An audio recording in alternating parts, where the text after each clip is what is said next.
Okay, good morning and welcome to Just Daf It. Daf Yomi Shir. We're learning Yevamos Pe'al, 81. We have a fascinating shir for you today. We'll be discussing a little bit of everything, actually. A little bit of sris, a little bit of androgynous, and then we'll be discussing about bittel. Um, we normally assume things are batel. Truma is batel 1 in 100. Kilayim and Arla are batel 1 in 200. They're nullified. For example, if the Isser falls on Heter, how much do you need to nullify it? That'll be towards the end of this year. We'll be talking about Amud Beis. So let's get right into it. Pay Amud Beis on the bottom, the last line. It says, Asris shechal tzivim to lo pasla. The Mishnah says that a sris, whoever a sris is, according to Rabbi Akiva, a sris is a sris chama. According to Rabbi Elazar, a sris adam. The one who's called a sris and is included in psuadaka and krushafa. He doesn't passel her. He doesn't passel to the kahuna. The chalitza normally passel someone to the kahuna. Chalitza is unto a woman. If he does it, he's not roy for yibum and chalitza, so it doesn't passel the woman. Time with the bola, but the Mishnah says that if he's boel her, if he's together with her, he renders her a zona and she's a surah the kahuna. So the Gemara knows time with the bala. The reason is that he was boel her, he competed with her. Ha'acher lo. But if someone else, another man, not the yavam, did, it wouldn't be a problem. Wouldn't render her a zona. Basically, Yevamos shuk, right? So the Gemara says, "Lema tehavet yufta," the top of Pei Aleph Manal. Lema tehavet yufta the Rav Hamnuna.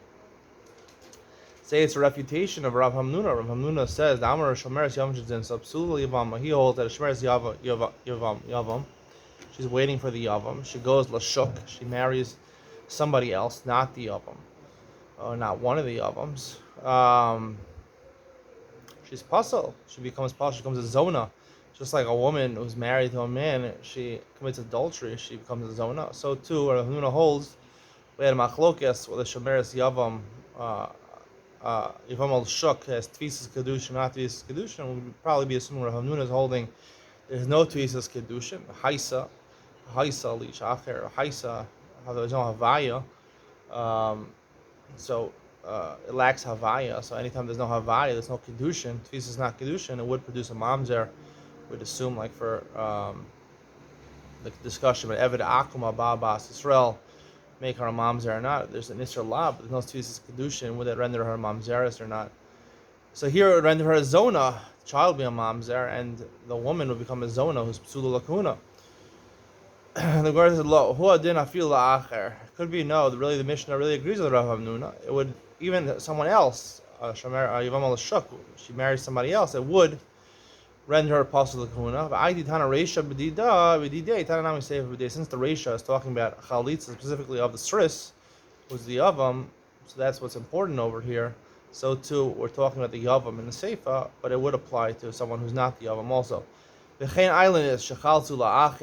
same thing would apply if the yavama herself was an islandess, that the achin did chalitza. Again, there's no construct of chalitza with an islandess, so the chalitza is ineffective. It doesn't apostle her to the kahuna.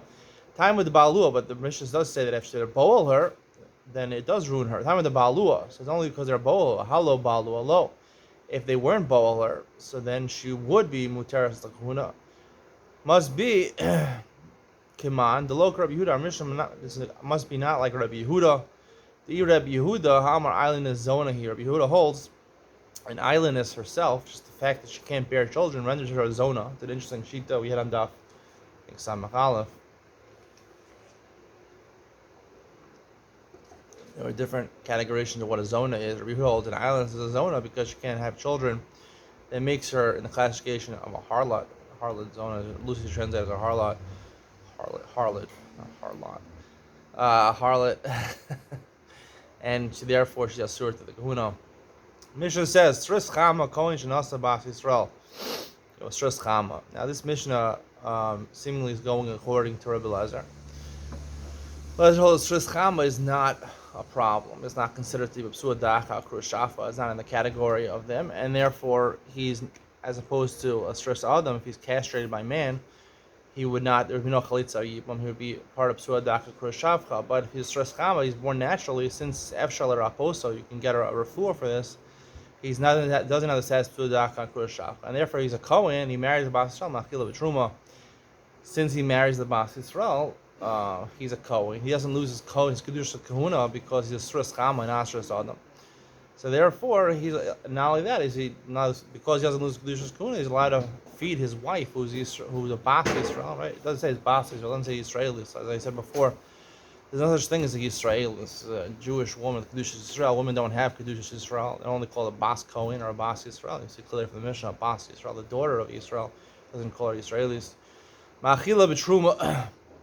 You can have truma, or she could feed her truma. Rabbi Yosef Rishon Omrim androgynous Kohen. Let's say the Kohen has both male and female genitals. Hermaphrodite, I guess you'd call him. Shenasa bas Yisrael. He marries a bas Yisrael. Ma'achila b'truma. Again, we treat him. This Mishnah basically assumes we treat an androgynous, even though he's a suffix, whether he's zachar nekeva, we treat him like a zachar, like a male. Halachically is classified as a male. And therefore, he has kedushas kohen, as any male kohen does, and he can feed his wife truma. Yosef Rishon Omer and Dragon's kohen another bas Yisrael machila b'truma. Or Yehuda Omer and tumtum shenikra v'nim zachar lo yachlo neishahu stris. He says halacha at a tumtum. Right? Tumtum, his genitals are covered up. Even if you tear open the skin, you find out that he has male genitals. Come in, Shmuel. Lo yachlo, so he can't do chalitza of neshu who stress. Like we said before, there's no conscious human chalitza. He has the din of a stress. He can't father children, so he's like a psua daka kurashavka. Androgynous, where are you going, Shmuel? Androgynous, no say avalonisa. Androgynous is treated as a man, so he can marry a woman, but he can't get married to a man because a man can't be married to a man. It's just not possible. And if you're boel the man, it's mishkav zachar, and you'd be liable for capital offense. Rabbi Elazar Omer. Androgynous chayavin of skila kazachar. Elazar says an androgynous basically is treated like a man, and therefore if a man cohabits with an androgynous, they're both chayav skila. Seemingly saying the same thing as whatever other Tana is saying. We'll have to see in the Gemara what the difference is in this Tanayim are, how much the androgynous is treated like a male, Taras Vada, Taras Safi. We'll get into that. Gemara says Pshita. The first clause in the Mishnah is obvious that a stris chama, he's not a psua daka, he's considered someone who can get a refuah. So obviously he's kedushas kohen, he can feed his wife truma. Ma'od is saying molid ma'achal she'el molid ma'achal. We have this concept that only someone who can father children is able to enable his wife or his mother or things like that to eat truma. Kamash Malan. We're not worried about that. We're not worried about that. Because technically this is a Kohen who's married to Bas Yisrael. Maybe in other respects, in terms of a child being able to allow his mother to eat, so he has to be someone who's molded, could have children. But here, the head there for a Kohen to feed his wife Truma is not dependent on his ability to reproduce. It's based on the fact that she's married to the Kohen, and the Kohen has a kula, like I've explained. They allow his wife to eat truma, and she's Bas Yisrael. They allow her to eat truma because she's married to the Kohen. It's a kula for his parnasa. He gets parnasa.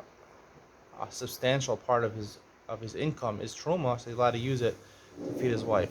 Rabbi Yosef Rishon Omrim androgynous. Amar Shlagish machila b'truma, vein machila b'chazav shog. He says Rabbi Yosef Rishon said that he can, if he's a Kohen, he can feed androgynous Kohen, a hermaphrodite. He can feed his wife truma. We treat him like a male. Vein machila Rish Lakish says b'chazav shog, that even though Kohen also, besides getting truma, he also gets, when he serves in the Beis HaMikdash, and someone brings a korban, so he gets from the shlamim, he would get a chazav v'shok, he get the rib steak, and he get the asabuko, he get the kneecap, the thigh of the animal, the good stuff. The Kohen would get that, and it's only allowed to be eaten by Kohanim, not by Yisraelim. But if she's married to a Kohen, she could eat it. Rish Lakish says for some reason she can't get the chazav v'shok. The truma she could get. Rabbi Yochanan Amar af machil b'chazav v'shok. He says she's married to the Kohen. Just like get truma, get a chazav v'shok. Rish Lakish ma'ishna chazav v'shok del rice. So the Gemara is intimating what is Rish Lakish's problem with the chazav v'shok, because it must be it's del rice. So Rish Lakish truma nami del rice. Truma nowadays doesn't apply with del rice, but in the time of this Mikdash did apply del rice. So it's the same thing. So why should there be a difference? So how come I asking? The Gemara says, "But Truma is on a zed rabbanon." Rish Lakish is only talking about Truma is on a rabbanon. That's what she can eat, because he holds that androgynous is a suffix. Right? Rish Lakish learns that in the Shita of Yosef Rabbi Shimon, androgynous. Shmuel, how you doing? How are you? This is nice to see Hashem you. to see Shmuel again. Still here. You know, I was telling my parents yesterday. I was telling my wife also. I said, listen, I give a lot of shiurim every day, right?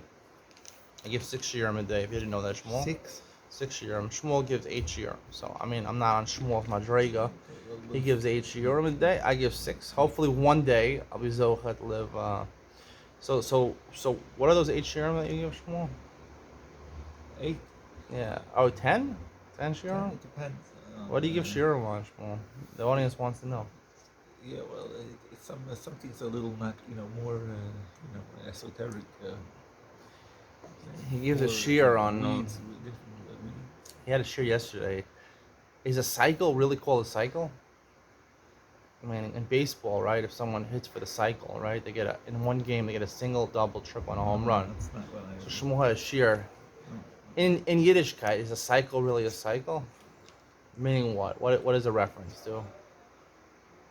The reference is to someone on Pesach night, right? He eats the matzah, the mortar, and the carbon Pesach, right? So is it a cycle? Is it a cycle, right?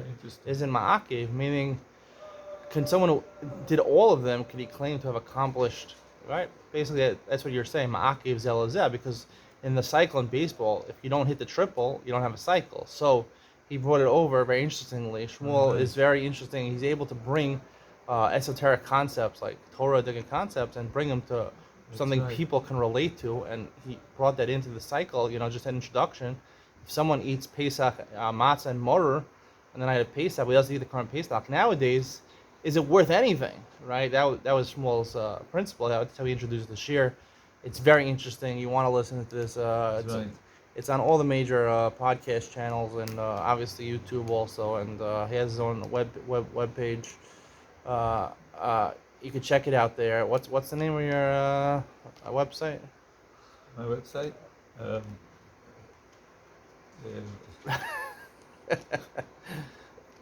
Silver Crossings. That's what he called it. Silver. His last name is Silver. Silver Crossings. Silver Crossings. You might cross over. You might cross by Shmuel when you're on the internet. You might see him there. Right. Silvercrossings.com. It's there. Nice name. Check it out. That was one of the 9 shiurim, and 10 shiurim they gave yesterday. I mean, he has more other shiurim. You're not gonna want to miss it. So Shmuel, Shkoyach, and all the. What were you saying about your parents? So I was saying, this is all a joke. Shmuel does not have a website. He does not give 10 shiurim, but sometimes he goes to a couple of shiurim. Sometimes he stopped going to my shiur. I don't know why. But anyway, I was saying to my wife and my parents, I said, listen, I give 6 shiurim a day. That's right. I'm a little burnt out, I have to say. I mean, I need a little fun in my life, and in my shiurim, I haven't been able to get a guest right now on the Glotz seat. That's my new show where I interview ultra Orthodox people and try to find out about their parnasa and things like that, and how they earn a living and the legitimacy of it all. But I haven't been able to get a guest for that. People have been refusing me left and right. So it's been a little difficult with that. That might be an interesting conversation. So I'm left basically, and the hard part is that I used to have Shmuel to banter with before my shiur, and that was a little fun for me. I used to enjoy our banter. We used to go back and forth, a nice discussion before our shiur. I miss it, Shmuel. I really do. I miss it. I miss it too. Whether my audience miss it, they probably miss it also, my audience. So I would love to see Shmuel come at as many shiurim as possible. I give 6 shiurim a day. You can come to any of them. You're more than welcome. You have any final parting words for a Shabbos message for the guests over here? You have any wisdom for today? There's so many things to say in so little time. Yeah, I got a question for you. Is an androgynous a male or a female? Androgynous is a hermaphrodite. Is he a man or a woman? What is he? You just said, is he? So is he? I'm asking you. He. You said he. Is he or she a woman or a man? Or both, or whatever. Well, guess what? This is what we're talking about now in the Gemara over here. That's why I asked you, because the Gemara, the Mishnah says over here, androgynous, he's a Kohen, he can feed his wife Truma. So Rish Lakish says only Truma d'Rabbanan. Why Truma d'Rabbanan? because he holds it's really a suffix. Androgynous suffix zachar, suffix nekeva. It's not whether he's a male or a female, right?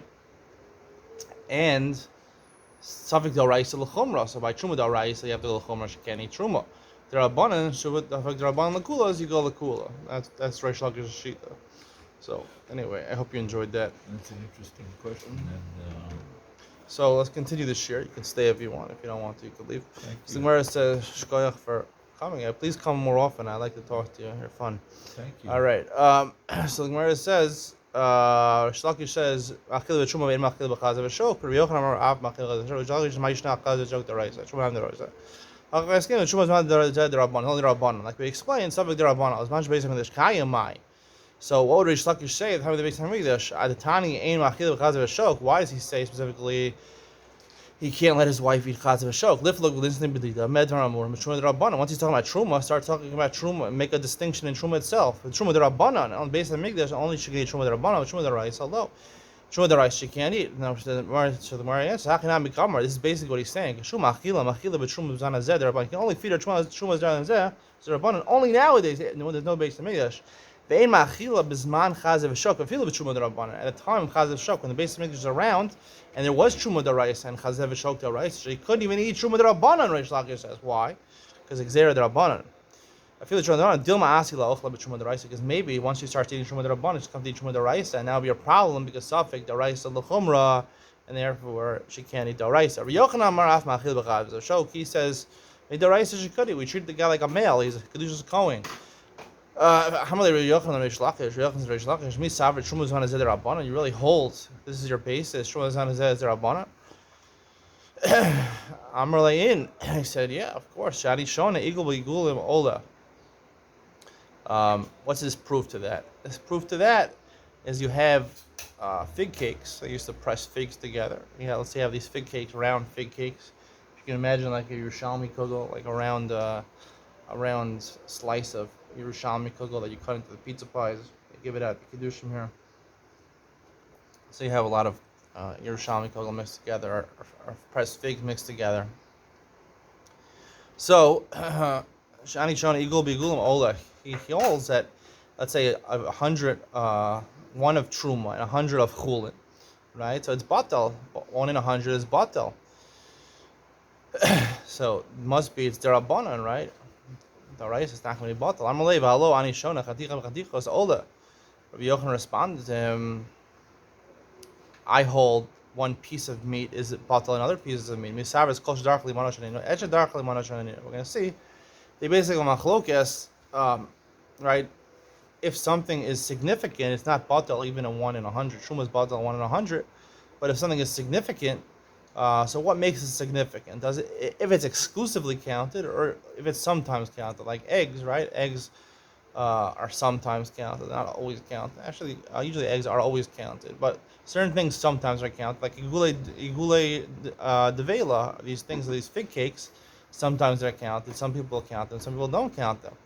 So Rish Lakish says even something which is sometimes counted and sometimes not counted, it would be chashav enough not to be batel.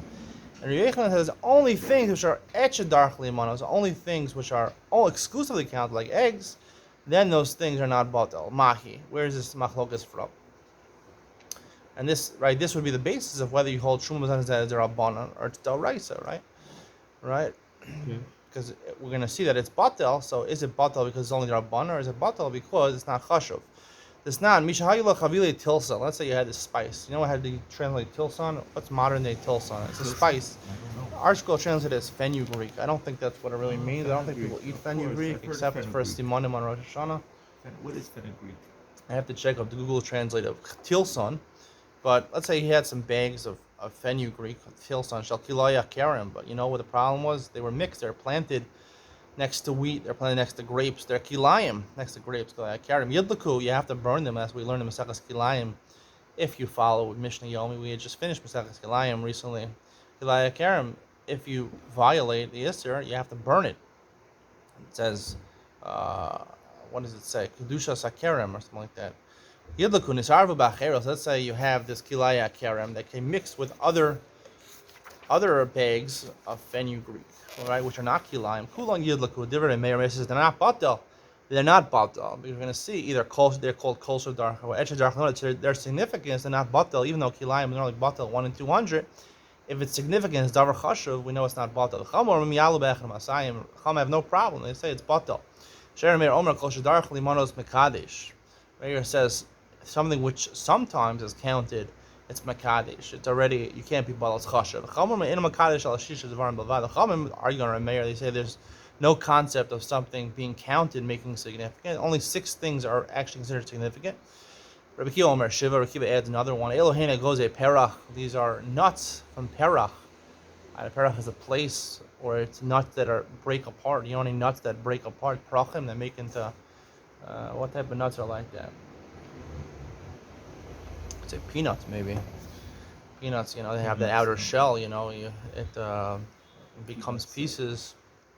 Those are not so significant. I would have to come up with something else. You have a different nut that pistachio nuts, maybe pistachio nuts. Rimoni badon, pomegranate from a place called Badon. Chavayos, very chashuv pomegranate. It tastes really good. The chavayos stumos, you have sealed barrels of wine. Those are very chashuv. The chalpe tradin, or you have beets, the stems of the beets. The kiluche kruv, and the stems of cabbage. Vidlas Yevamos, a Greek word, I would say it's a pumpkin. Rabbi Kiva Mosef Af Shabalabai. He says even people, they make their challahs in their house. Your wife, she makes her own challah, or she buy from the store? Most of the time She makes her own challah? She bakes challahs? I think so. You like your wife's challah? What? You like your wife's challah? Of course. Of course? Yeah, is it better than store-bought challah? When it needs to be, when it's, you know what I mean? I don't know what you mean. You're not really saying anything.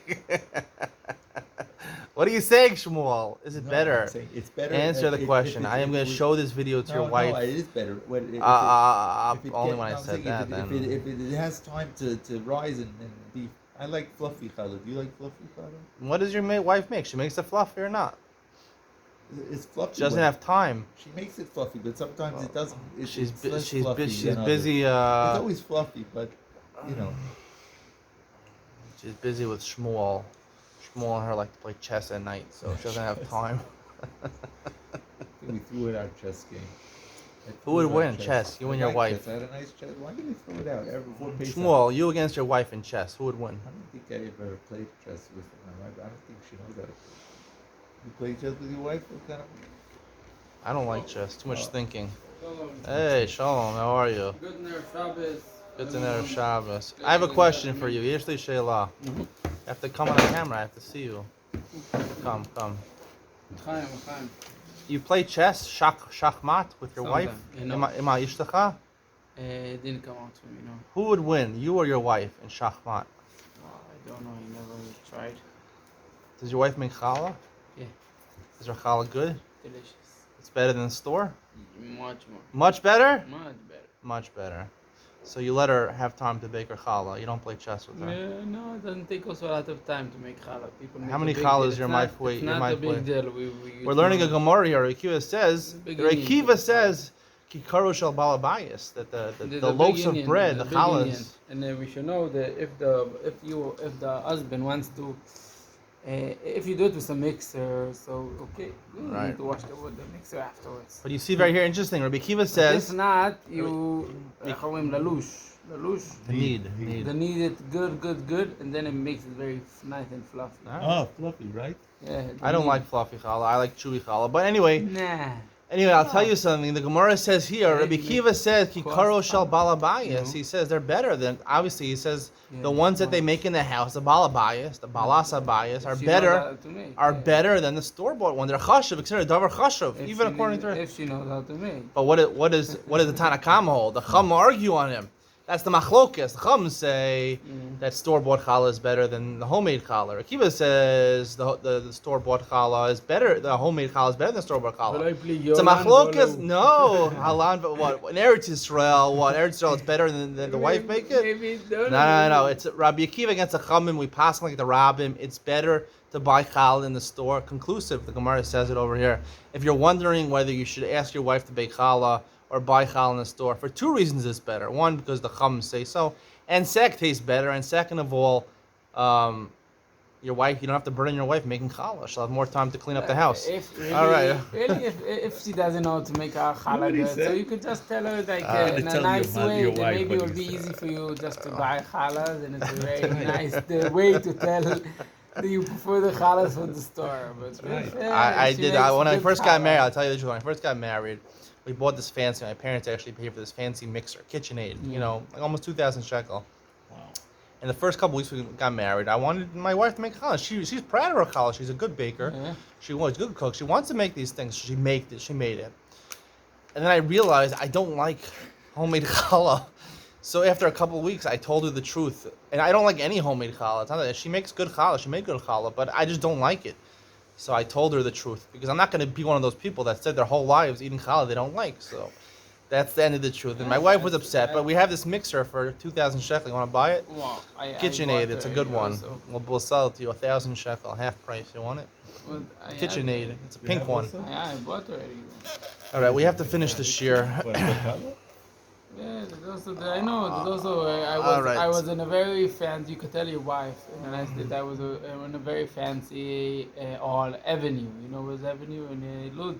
Okay. Like yeah, there's a fancy food there. Good. And I had friends like they know the I gotta food. go They know on. the schnitzel from Vakshal or Monotchen. They was trying to eat the steak that they got there. They don't know how to start with it, bichlal, how to taste it, and it's not chewy.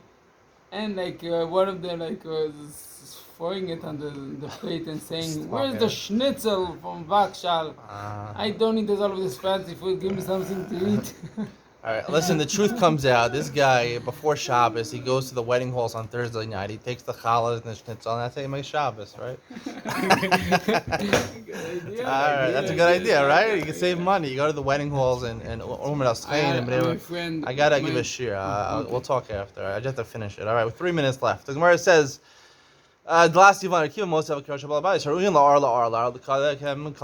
whatever is considered orla, it's also kilayim karim and orla are both batal on 1 and 200. Yochanan Savars. Now they have Malchus for Yochanan Ishtakish about the Shita of Meir. Yochanan Savars Esha Darach Limano Shanino. Meir only included things which are exclusively counted. They're Chashra. Ishtakish covered Kol Shadarach Limano Shanino, anything, and therefore he included Igule Dveila, figs which are cakes which are sometimes counted. They're also Davar Chashra, they're not Batal.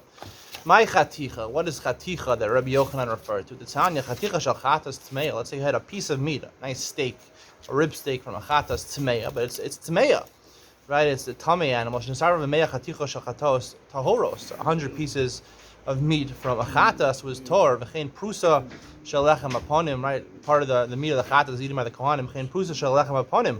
Lechem aponim is the bread that was given to the kohanim. Tmeya, but it was tamish. Nizar meya prusa shalechem upon him tahoros. It's mixed together with 100 pieces of bread that were tor tala. The Tanakama holds it's batal 1 in 100. Rabbi Yehuda Omer lo tala. Rabbi Yehuda says not batal. But chaticha shachatas tahoros. Nizar meya chaticha shachulin tahoros. But if this piece of meat is tahor and is mixed with 100 pieces of non-sacred meat, non-sacrificial meat, v'chein prusa shalechem upon him tahoros. Nizar meya prusa shachulin tahoros. So you have 1 loaf of lechem aponim mixed with 100 loaves of non-kadosh bread, regular chulin bread. Tahoros divrei kol tal. Even Tanakama is not tala. The reason being is that it's not technically they're all considered tahor, so therefore you can sell it to a kohen, and the kohen could eat the chatas, and he could eat all the loaves of the chatas, and all the loaves of the bread, and all the loaves and all the pieces of the meat, because the only problem is. Whether it's chulin or kadosh, and he could eat kadosh, he could eat both of them. So it's only hefsed meruba chashash or hefsed muat. It's only a small, right? It's cheaper. The kohanim buy things for cheaper, so it's hefsed muat. So therefore lo chashash the chum, and they said it's not batel. But you see, it is batel, and these chatichos are chashuv. Kasani mias reisha tala. So you see. The beginning of the brayso, so you see that a chatas, which is kol shadarcho, meat is not something which is exclusively counted. Sometimes it's counted separately, sometimes it's sold individually, but not always. So you see a proof to Rabbi Yochanan. So Amar Rabbi Chiya Rabbi Yehuda b'ni mucha. No, the brayso is talking about meat that was liquefied. It was liquefied into gel, and therefore it's a mixture. It's a different type of mixture than actual pieces, and that everyone agrees is batal barov or batal meya. It's not talking about a case of kol shadarcho eshadarcho limanos. I hope you enjoyed today's share. We'll see you tomorrow night. Hopefully Shmuel will join us more because it's fun to have Shmuel. Thank you. Have a good Shabbos. Fun. Bye.